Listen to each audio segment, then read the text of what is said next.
Oubi qui préfère voir Curaçao ou Haïti en Coupe du Monde plus que l'Italie, par exemple. Bah ouais, moi je. Il aime pas le foot.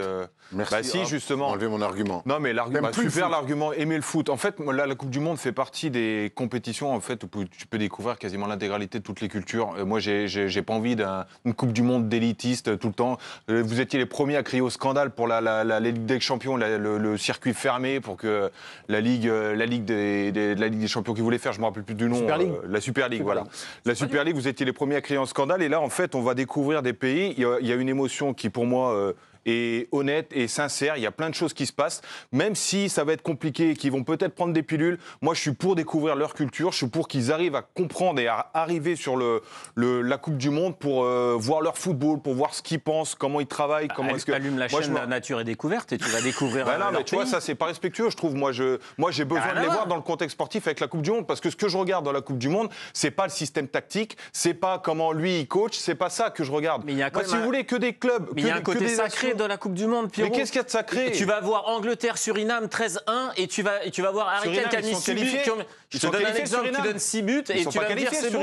Tu as envie de garder le côté sacré de la Coupe du Monde. Ils ont mérité leur place. Mais ils l'ont mérité parce qu'on a élargi. Tu sais quoi? Fais une Coupe du Monde avec 8 nations, d'accord? La France, l'Angleterre, l'Espagne, le Portugal, le Brésil. Et puis tu peux rajouter qui aussi? Allez, la Croatie. Mais c'était bien comme c'était avant, c'était parfait. Il y a un côté sacré où les équipes qui y sont, tu sais que tu vas voir, entre guillemets, la crème de la crème de ce qui s'est passé. Donc en fait, on écarte les autres et on garde tout pour nous. Il n'y a que entre nous, en fait. Ils ont la chance de se qualifier. S'ils ne se sont pas qualifiés, c'est qu'entre guillemets, ils n'ont pas été assez bons. Et moi, c'est ça ce que je veux garder. Parce qu'on a élargi. Là, le débat, c'est le fait d'élargir. Dans 4 ans, il y en aura 167 des pays et après, on mettra tout le monde. En fait, c'est une Coupe de France de Coupe du Monde, en fait. C'est n'importe quoi. Le but, c'est d'avoir, entre guillemets, l'aspect sacré de la Coupe du Monde. Que tu as envie de voir ce qui se fait dès les poules, ce qui se fait de mieux. Tu n'as pas envie, au final, d'attendre les quarts ou les huitièmes pour te dire je vais enfin voir un bon match de foot. Parce qu'au final, comme je viens de te dire, tu viens de voir Angleterre-Suriname avec 13-1 et tu vas dire ça. Non, mais parce que mais quand il y avait le Japon, quand il y avait le Japon qui est maintenant, ou la Corée du Sud qui tape maintenant pas mal d'équipes, ils étaient qui au début? Cette nation, elle faisait quoi? Elle faisait que dalle. Donc ils apprennent, ils progressent. Et c'est comme ça. Là, il y a 10 advocats entraîneurs. 10 advocates, c'est pas un pimpin. Mais c'est très bien pour ces nations-là. Ce qui est quand même marrant, c'est qu'un pays qui s'est émancipé de la Hollande, qui va prendre un sélectionneur hollandais. Ça, plus pour la petite histoire. Et alors? Je sais pas, je trouve ça... Ça, c'est pertinent. Je trouve ça cocasse. Au-delà de ça, pour voilà, dire... merci. Non, mais c'est marrant. Pour revenir sur ce que tu dis, Pierre, faut pas comparer le fait que l'Italie ne soit pas la Coupe du Monde et que ces équipes-là, avec des belles histoires, c'est fantastique. On a vu l'Écosse aussi célébrer sa qualification à la Coupe du Monde. Ils n'ont pas le droit, ça fait 27 ans qu'ils n'étaient pas venus. Donc mais quand un pays se qualifie pour la Coupe du Monde, surtout pour des pays qui sont passionnés de foot comme ça, évidemment que ça célèbre. Maintenant, moi, je rejoins Mathieu sur le fait que la Coupe du Monde... Moi, ton grand cri de l'élitisme, moi, quand je regarde une Coupe du Monde, je veux de l'élitisme. Quand il y a une Ligue des Champions, je veux de l'élitisme. J'ai envie de voir la crème de la crème. Et j'ai pas envie d'attendre un huitième ou un quart de finale pour que ça commence à avoir des belles... Arrête, pour avoir non, j'arrête pas. J'arrête pas, c'est ce que je suis en train de dire. En huitième ou en quart de finale, on voit des matchs, des fois, c'est des purges complets. Arrête. En Coupe du Monde. Même en Coupe du Monde. Tu peux avoir l'Italie contre la France, c'est affreux. Attends. Entre une purge... Mais non, j'abuse pas, c'est la vérité. Si, Pierre, t'as raison. Entre une purge que peut être France-Italie en Coupe du Monde, on pense à 98, par exemple, le quart de finale, qui est une purge incroyable avec 0-0, ça reste un France-Italie avec une tension. Ouais. Moi, je préfère voir une purge à 0-0 entre l'Allemagne, l'Espagne ou un grand pays de foot, plutôt que voir des matchs, comme le dit, où Curaçao, là, ils vont prendre 17-2 avec un mec qui met 13 buts dans un match. T'as vu les matchs contre Andorre où des fois c'est pas toujours simple quand tu joues les Liechtenstein. Mais c'est d'accord, mais parce que t'as une équipe qui joue pas, parce que t'as une équipe qui est forcément qui va jouer avec ses qualités, avec ses armes. C'est ça le foot. Pourquoi tu veux que des gestes, que des Messi dans toutes les équipes? Non, mais parce que pour moi, c'est juste que la Coupe du Monde, ça reste sacré. Là, on parle d'une compétition qui, entre guillemets, doit refléter. Mais justement, ce qui est culturel, c'est que c'est élitiste. C'est là, on est en train de, entre guillemets, de s'aborder tout ça. Je trouve ça dommage. Les copains, tout à l'heure, on parlait d'Haïti, qualifié pour la Coupe du Monde. Ils l'ont déjà été, c'était en 1974.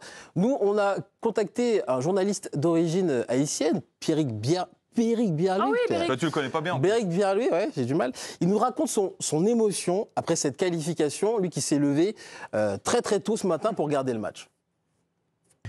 Eh oui, alors forcément des petits yeux aujourd'hui après avoir veillé une bonne partie de la nuit pour suivre cette qualification si importante pour le peuple haïtien. Je pense qu'on se rend pas bien compte à quel point cette victoire fait beaucoup de bien au pays. Quand on connaît le climat actuel, tous les conflits, forcément, c'est une grosse bouffée d'air aujourd'hui pour tout le peuple haïtien. C'est triste à dire, mais je crois qu'en 31 ans d'existence, c'est bien la première fois que je suis fier d'entendre parler de mon pays dans les médias. Car souvent, quand on parle d'Haïti, c'est pour parler de drames, de catastrophes, de violences. Et aujourd'hui, on en parle pour une chose positive, qui plus est grâce au football. Je suis fan de foot, donc ça me touche d'autant plus. Et voilà, ça prouve que ce n'est pas qu'un simple sport, ça peut véhiculer beaucoup de joie. J'ai profondément été touché quand j'ai vu ces images de liesse à travers le pays ce matin. Donc forcément, voilà, ça me touche beaucoup. Et j'espère que ça se prolongera jusqu'à l'été prochain et jusqu'au mondial.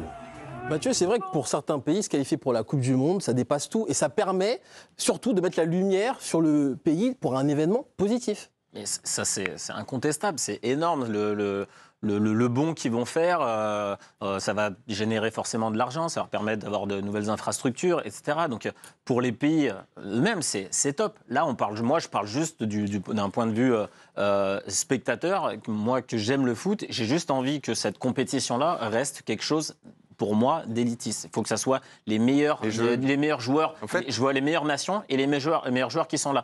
Et c'est pas, entre guillemets, en élargissant les qualifications que on va voir ça. Au final, on va voir ça. Les meilleurs iront toujours au bout. Je ne vois pas où est le problème. Les meilleurs iront toujours au bout. C'est la même chose. Mais non, parce qu'au final, tu vas avoir certains matchs qu'on n'a pas envie de voir. Eh bien, tu les regardes pas, personne ne te demande. Mais toute la nation qui n'a pas pu aller aux États-Unis. Mais justement, c'est pas l'intérêt. Le but, c'est d'avoir envie. En période de Coupe du Monde, honnêtement, ce que tu as envie d'allumer, qu'importe le match que tu vas voir, et tu as envie de rester dessus. Et qu'est-ce que tu fais pendant les matchs de Coupe du Monde? Là, tu vas pas t'es dans ton canapé en train de faire des schémas tactiques, t'es avec un barbecue, t'es avec tes potes et tu regardes à peine le match. C'est que ça. Jusqu'à ce que ça arrive en quart de finale. C'est Pierre Boubi qui regarde. Tout le monde fait ça. Mais tout le monde fait les matchs de Coupe du Monde comme ça. J'entends ce que tu dis, mais on s'égare complètement de sujet. Mathieu est en train de parler de la Coupe du Monde que nous, on a connue. Qu'est-ce qu'est la Coupe du Monde et qu'est-ce que la FIFA veut en faire actuellement? Ils veulent élargir. Très bien, ça n'enlève rien à l'émotion de ces petits pays qui se requalifient ou qui se qualifient pour la Coupe du Monde. C'est des histoires magnifiques, les mecs, ils vivent des choses. Et alors? Mais très bien, mais là, on parle du produit Coupe du Monde, parce que c'est un produit, c'est une compétition. Et moi, au lieu de, comme il dit Mathieu, tu vas zapper sur des matchs. Et puis, je reste persuadé que moi, voir des petits pays prendre des 8, 7, 12-0 ou 12, c'est pas spécialement bon pour le foot. En fait, vous n'avez pas compris quelque chose. Pierrot, l'un n'empêche pas l'autre. Regarde, en 2006, le Togo était en Coupe du Monde. Donc, encore une fois, c'est pas parce que tu te dis, ouais, là, le parcours est trop compliqué que les petites équipes vont pas y arriver. Non, le Togo est une petite équipe. En 2006, ils étaient à la Coupe du Monde. Et alors? Costa Rica, ils sont en 90.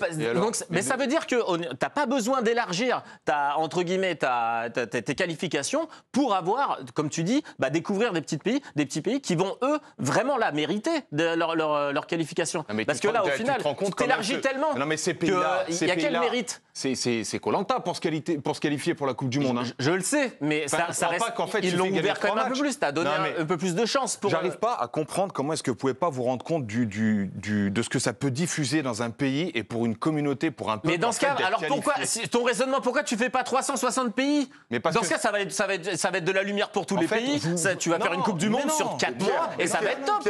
On va voir tous les pays. Pierrot, si, c'est ton argument. Tu es en train de me dire que la FIFA, on connaît la FIFA, on les a vus les documentaires sur Netflix, qu'ils élargissent à la Coupe du Monde pour aider ces pays-là. Non, c'est pas du tout. La FIFA, ils vont aider Haïti, comme il a dit le journaliste qui est un pays en galère. Eux le font pour l'oseille. Ça, je suis entièrement d'accord avec toi. La seule différence, c'est que ça donne une opportunité à des peuples qui ne connaissent pas cet engouement, qui ne connaissent pas cette sensation de faire partie d'un événement international dans le monde où tu peux représenter ton pays, ta culture, ton maillot, ton blason, pourquoi ton se drapeau, restreindre à 64 équipes alors? Pourquoi se restreindre à 64? Mais parce que tu es une obligé. Coupe du Monde à 160. Oui, mais toi, t'es dans la caricature de toi-même.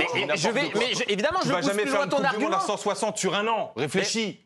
Mais pourquoi t'es à 64 là? Il n'y a pas de limite. C'est quoi ta limite? Alors c'est quoi ta limite? Il n'y a pas de limite. Mais oui, c'est quoi ta limite? C'est pas un anniversaire là? Rappelle-moi. La Coupe du Monde. Oui. C'est quoi ta limite? Attends, rappelle-moi. C'est l'anniversaire de quoi? C'est l'anniversaire de la première Coupe du Monde en Uruguay. Voilà. Oui, c'est vrai que la FIFA, si ça marche bien, ils vont s'arrêter là. Ils disent, attends, ils vont regarder les chiffres. Ah bon, 60. Oh, bon, finalement, on a pris quand même pas mal d'oseille. Bon, non, on va pas le refaire. Mais on va plutôt continuer et aller plus loin. J'ai beaucoup de mal avec votre argument d'être élitiste à la Coupe du Monde, mais pas avec la Ligue des Champions. En fait, je comprends pas votre rapport qui t'a dit qu'on n'était pas à la Super League. Non, mais la Super League, tout le monde était outré. Et là, en fait, vous voulez pas les autres, en fait. Moi, j'ai jamais aimé la Super League. Tu nous prêtes des propos. Vous êtes pour la Super League? Non, j'ai jamais été pour la Super League. Pourquoi tu me parles de ça? Parce que là, c'est la même chose. Pierrot, tu avais l'air d'être attaché à la culture curaçao. Qu'est-ce que c'est le curaçao pour ceux qui ne connaîtraient pas? Des belles images peut-être? C'est un cocktail à 12 € à Saint-Michel. Oui, je sais pas. Attends, parce que Pierrot a découvert et du coup, il a fait 156 000 habitants.